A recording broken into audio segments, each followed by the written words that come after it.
Welcome back to another episode of InterviewU. This is your host, Louis Shine, and I have a very special guest on today's show. We're going to jump right into this, so without further ado, I want to welcome to the show Chicago Sky assistant coach Yoann Cabioc'h. How's it going, man? I'm great. Thank you for having me. Oh, man, it's a pleasure. Thanks for welcoming me to the Wintrust Arena, man. And I know it's game day, and you got a lot of amazing things happening today. Shoot around earlier and different things like that. So we're just going to jump right into it, man, so we can get you back to the team. Let's take this thing way back in terms of basketball. How did basketball start in your life? Like, what was the very first memories of the game in your life? Well, so first, I'm French, so Yep. It was in France back in the days. I'm 34 years old, so it was at maybe 30. It was a 1 year old maybe. Yeah. I was in the gym because my parents they created a team in France, and so I had to go see all the games and be right there, trying to play with the little balls, and that's my first memory.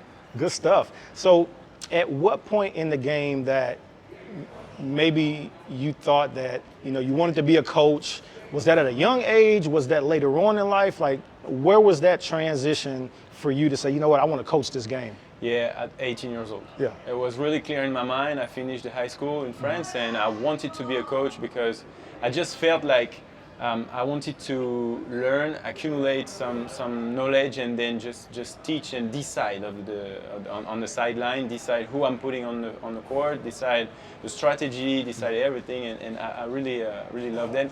And I was not a great player, so I couldn't have a huge professional career. That was not possible for me.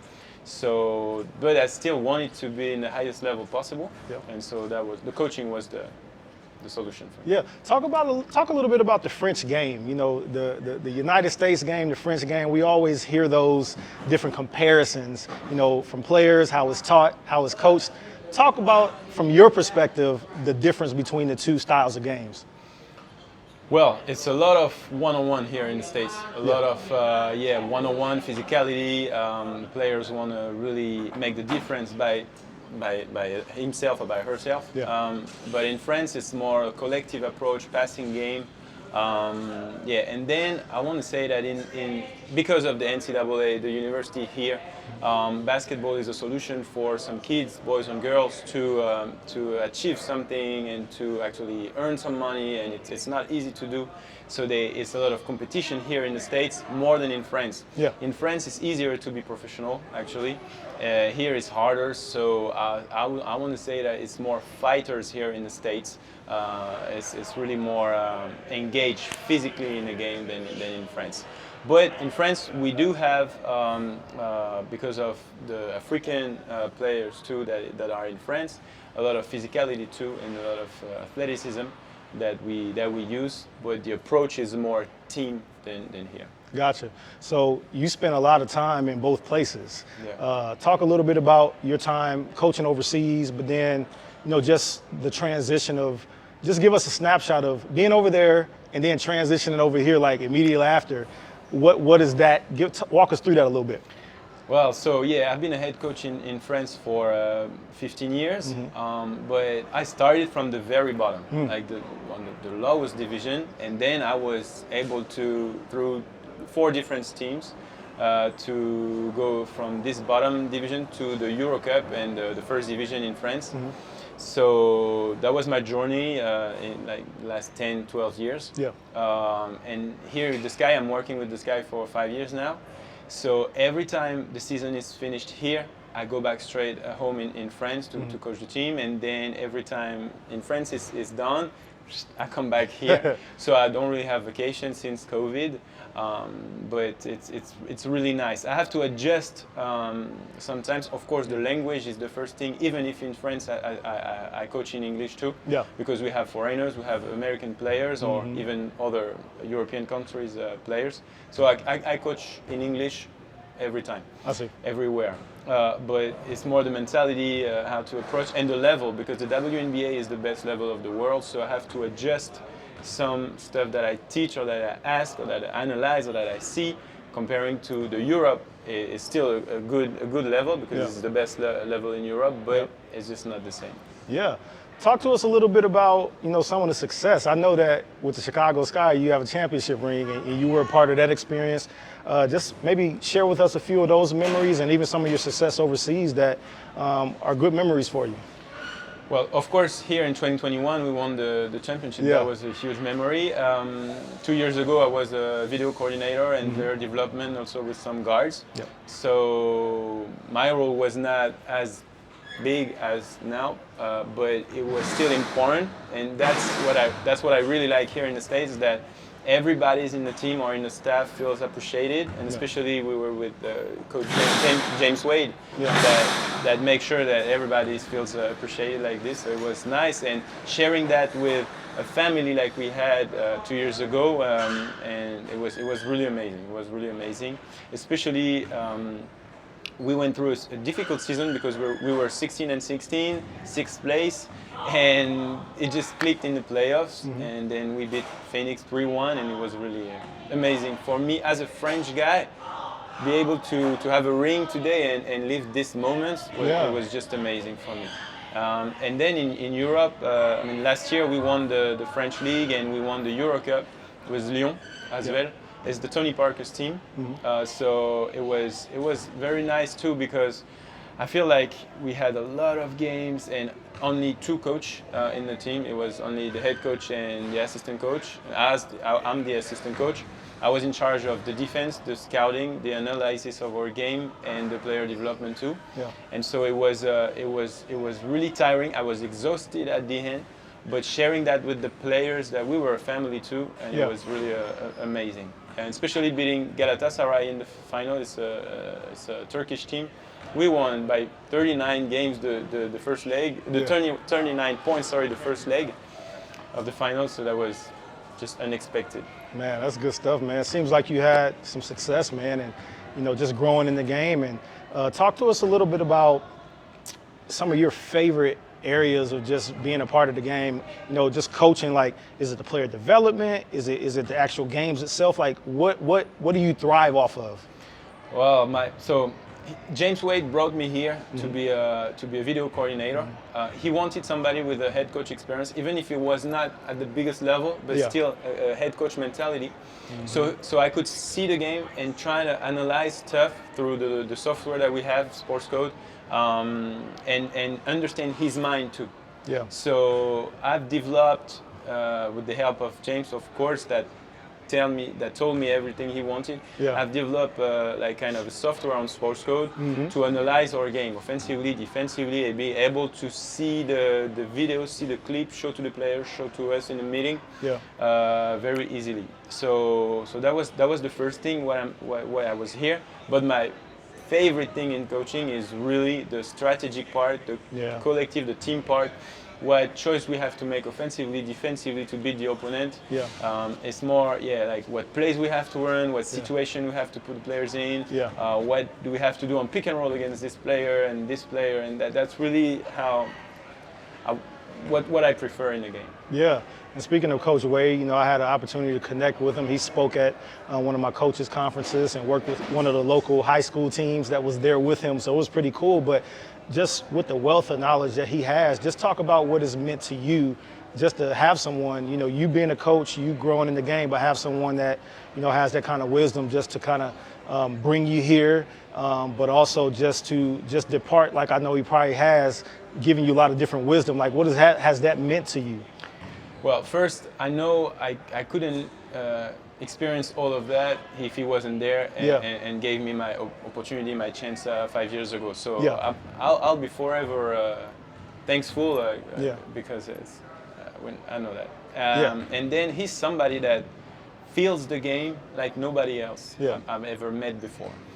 He feels the stuff. Sometimes can't really explain it, but you just feel it. Like when you see a situation, everybody will see something, but he'll see something different that explains the whole situation.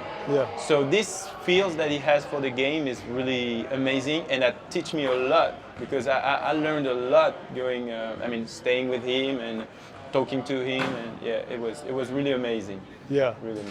It's nothing like, man, being able to feel the game. Like, it's honestly, it's one of those, in my time of coaching, it's one of those unspoken, unlearned type of things. It's just like a gut. You just feel things, and I've seen the coaches that do that kind of stuff. It really sets them apart.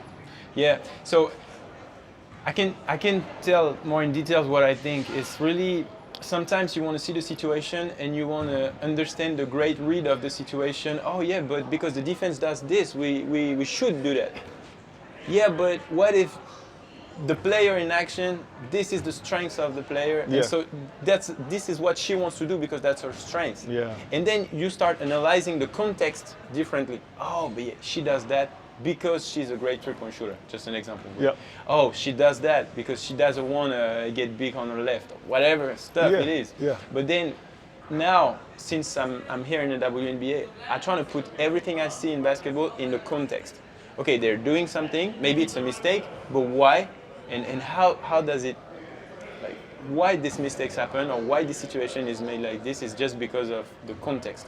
Yeah, yeah, it's so important. I love like thinking the game, watching the game, and honestly, kind of like what you were saying too. When you allow a player to freely, dictate a play, maybe it's not even a play that's ran, but they see a different read. It really can open up things on the court that even us as coaches don't see. Yeah. So I like what you were saying there. What is your favorite part? I mean, there's been so much that has been talked about the women's game. I coach women's college basketball, so I love the women's game. Like, what is one of your favorite parts of being a part of the women's game, the WNBA? Well, first, as always, put that in the context. In France, it's nothing like the WNBA. Mm-hmm. So for me, being able to go from the lowest division in the world to the WNBA, Yeah. it's already amazing for me to be here. Yeah. Now, once that being said, I want to do something here. And so what I like from the WNBA is the way it grows, the way it develops. I can already see a difference since 2019 in the coaching staff, the organization of the coaching staff. Yeah. We had only 5 coaches. Now in the Sky we have, with the player development coach, we have like probably nine people that are working with the players, if it's not more. So it's really growing, and I like to be a part of the process of the growth of the WNBA. And then the women's basketball, what I like in women's basketball is that most of the time they want to do what's best for the team. Sometimes some players think that what's best for the team is them playing one-on-one. Well, so we have to adjust that. Sometimes it's true, sometimes it's less true. But most of the time they're team-oriented, and it's really appreciable as a coach or as an assistant coach to coach player that wants to think team first. Yeah. That's really what I like in women's basketball. Yeah, that's good stuff, man. As we turn this corner a little bit, man, to wind this thing down, I have a lot of coaches, just a lot of different, not only young people, but just those aspiring to be great in the game, whether that's playing or whether that's coaching. Like, tell us something that may have happened, like just in your journey that happened, but then you overcame it. Maybe it was a challenge, maybe it was, whatever the case, but you kept going and you overcame that. And it's just something that when they watch this, they can take this away like, hey, he overcame that, and maybe I can too. So first thing that comes in mind for me is at age 18, I wanted to start coaching, and I was in my little club in France. And I asked to coach for the under 15 second team. Yeah. They couldn't barely dribble, shoot, pass the ball. It was really terrible level. Yeah. And the president of the team, he said, no, we cannot because you have no experience. I'm like, yeah, okay, but like they cannot play. And he said, no, we cannot. And I'm like, oh, okay, so this is where I am. Yeah. Like, I am right there, so I have to prove. So then I changed the club and I said, hey, can you give me the 4th team of under 18? Like, it's really, and yeah, they said, yeah, take it. Nobody wants the team, so take it. And then it was the start of my journey, and I understood at age 18 that I was really nothing. Yeah. So yeah, to me that was fun to think about that. And then the second moment is.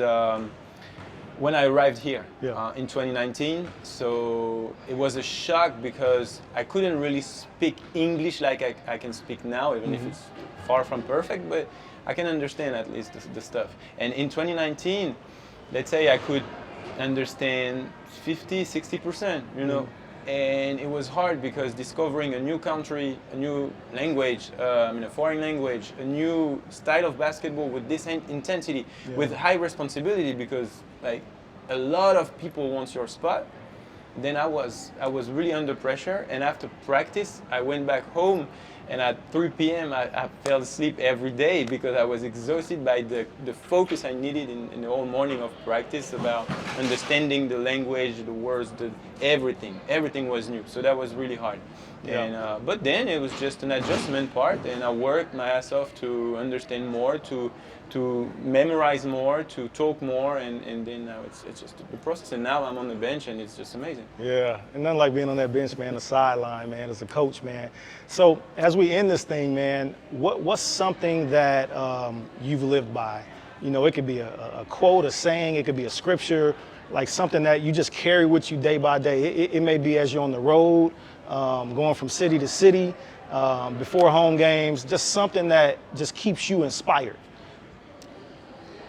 Wow, it's a lot of things. Give me your top one. Wow, find one thing.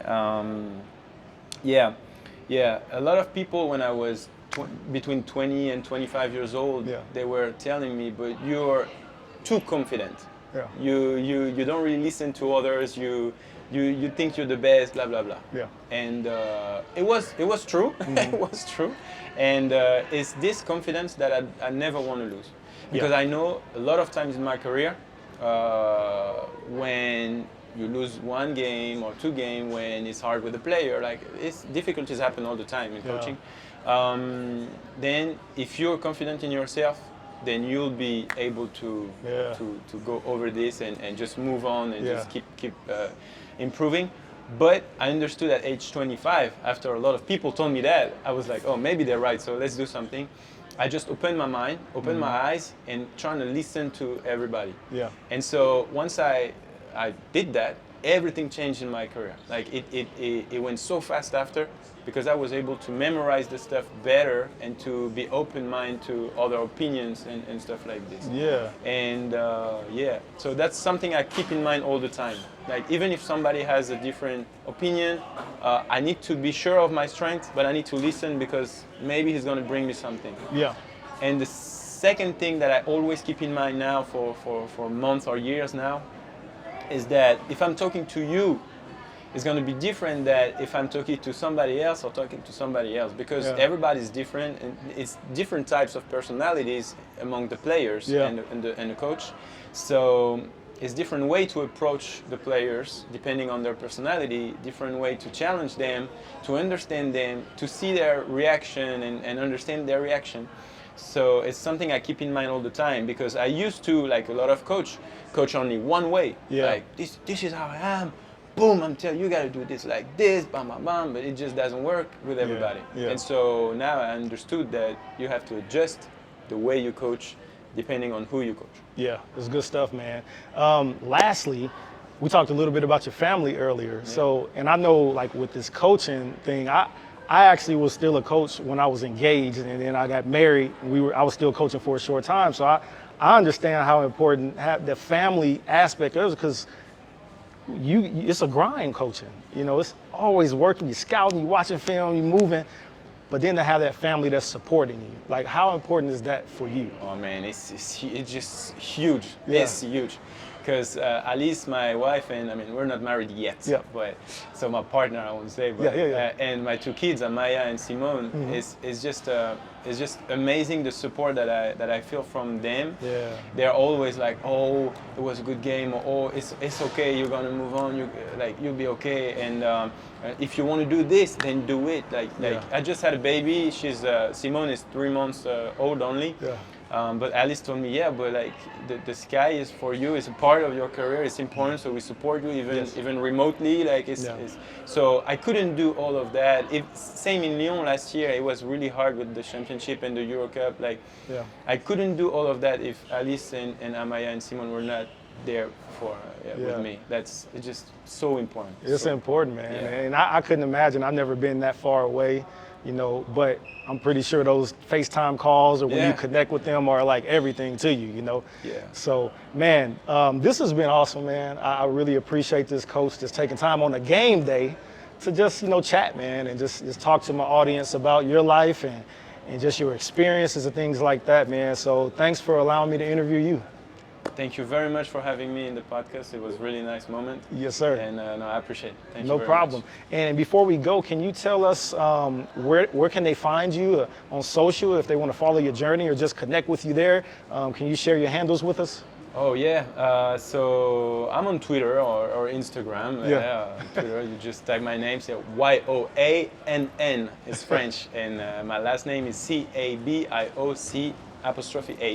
Yes, So sir. that's my name. They just find that. There it is. Make sure you connect with him, all right?